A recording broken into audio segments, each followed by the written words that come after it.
traveled to St. John and had a sailboat on St. John from probably 25 years and absolutely loved the place. St. John has about 5,000 permanent residents. 3/4 is national park.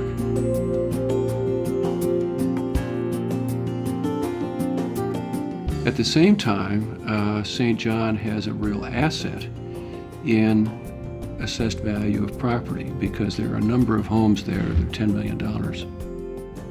If you own a business on St. John, indirectly or directly, you're really tied to tourism. And I contend that trash cleanup, just to mention one, is a really, really important part of the attractiveness of St. John, or lack of it. It occurred to me that the relationship of St. John and to the rest of the Virgin Islands is almost exactly like the relationship of downtown Portland to the rest of the city. I love downtown Portland and I believe in it, and I love St. John and I believe in it.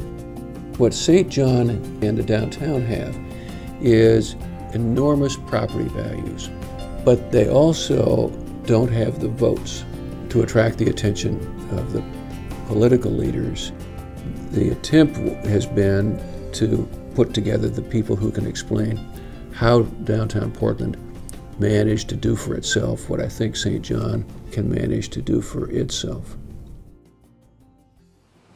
What was happening in Portland in the 80s was that the city was facing budget problems and services were being cut to accommodate for a lack of money. What the downtown business owners and property owners saw was cuts in police services and cleaning services that were important to them, and also marketing services for the downtown. At the same time, they saw a growing social need in the downtown, more homeless people needing services, and so they created the Business Improvement District. It's a 213 block area of our downtown in which the property owners voted to assess a fee on themselves. And it was created under city authority with some really strong protections for the property owners to make sure that, you know, the vast majority of them bought into this. And today we raise about $4.5 million from the program to provide security, cleaning, marketing services for downtown, advocacy. We also have a history, which we've strengthened over the last couple of years, of what we call a Homeless to Work program.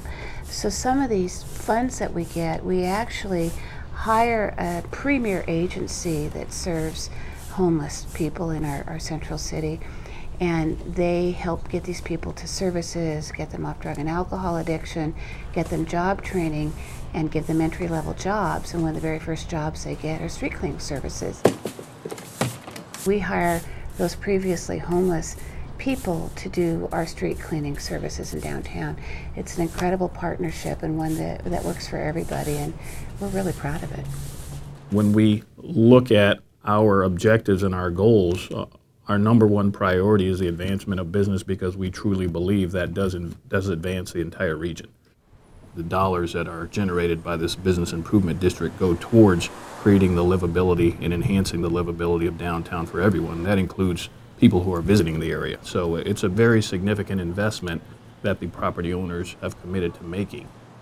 We all know, an active and safe downtown is a vibrant downtown.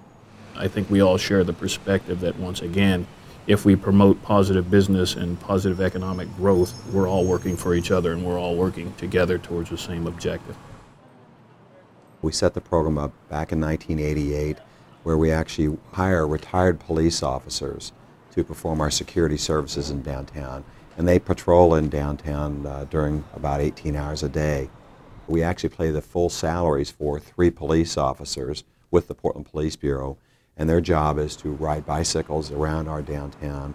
They carry the same radio as our security officers, so they are communicating constantly about issues. And when our private security, which do not have the ability to arrest people, they can only see crime and then report it. When they see crime, they can immediately use their radio to call in a Portland Police Bureau officer. The number one deterrent for crime is people on foot and people in vehicles traveling through the area. When you have an activated, vibrant scene, whether it's during the day or in the evening with restaurants or even late at night with the entertainment district, that those eyes and ears from citizens on the street are really what drives criminals from the area. The fact that we've got an extra 42 eyes and ears out there looking around, I think really keeps our crime low and keeps our visitors from being victimized, which is critical. Just last year we removed 25,000 graffiti tags from the downtown area.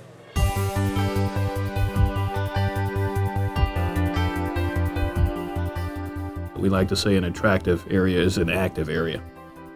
If we didn't have the improvement district, you wouldn't see some of the investments that have been made historically, investments relating to removing graffiti and tagging.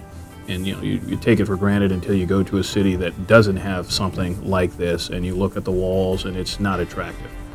Another issue would be safety. You probably wouldn't see the number of visitors to the area spending dollars in our downtown city that enhances, once again, our economy. So there would be economic impacts, there would be social impacts, and there would be aesthetic impacts with regard to the beauty of our city. So I think those would be very clearly transparent as far as that being a negative impact if we didn't have an improvement district.